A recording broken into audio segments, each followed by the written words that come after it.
Alors, je suis heureuse de vous retrouver aujourd'hui pour une petite recette de soupe. La température est en train de baisser et vous avez tous certainement, comme moi, envie de quelque chose de chaud. Alors, j'ai décidé aujourd'hui de vous présenter une petite soupe légèrement exotique parce qu'on va utiliser de la coco râpée et vous allez voir la simplicité de cette soupe. Alors, pour cela, j'attrape mon blender et on va avoir besoin, donc pour cette recette, de coco râpé, d'une carotte, d'une demi-orange, d'un peu de citron, de basilic, de quinton, de gingembre et d'ail.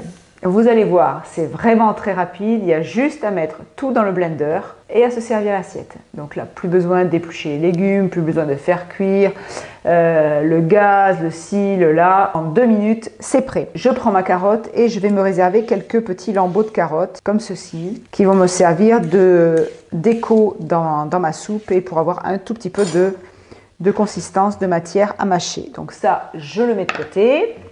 Je coupe ma carotte dans le blender. Je mets ma demi-orange entièrement, mon bout de gingembre, mon petit bout d'ail, un quart de cup de coco râpé, un petit verre comme ça de quinton, un petit peu de basilic qu'il me reste. Je rajoute la valeur d'une belle cuillère à café de miso. Je vais mettre un peu d'eau chaude,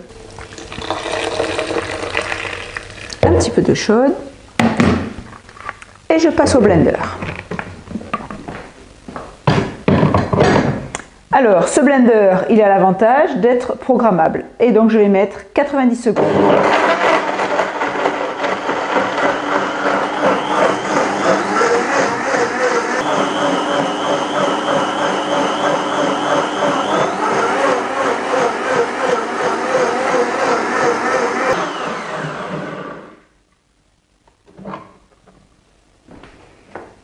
« 90 secondes plus tard, mon potage est prêt.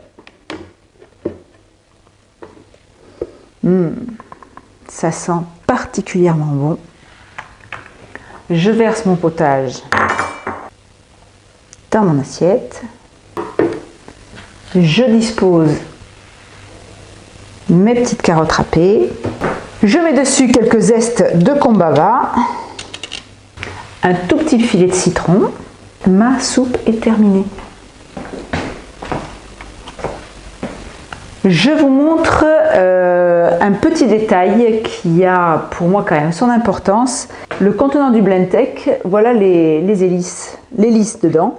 Et vous voyez, on peut passer hop, la spatule facilement, à la différence du Vitamix par exemple, où quand on veut curer à l'intérieur, eh bien, on en laisse beaucoup. Avec le Blendtec et la spatule, on arrive vraiment à tout récupérer.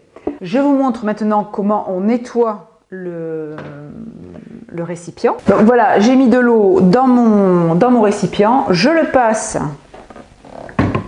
sur le moteur. Vous avez une fonction nettoyage, j'appuie.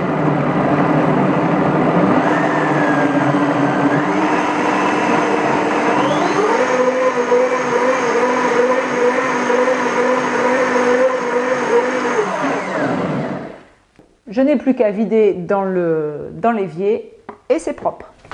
Le Blendtec a également un autre avantage, c'est qu'il possède une petite jarre, la Twister Jar. Dès que je l'ai reçue, vous verrez, je vous fais des recettes avec. Et c'est vraiment ce qu'on attendait depuis longtemps chez Vitamix, d'avoir un petit contenant pour faire des mini-doses. Voilà, je vous dis à bientôt pour de nouvelles recettes.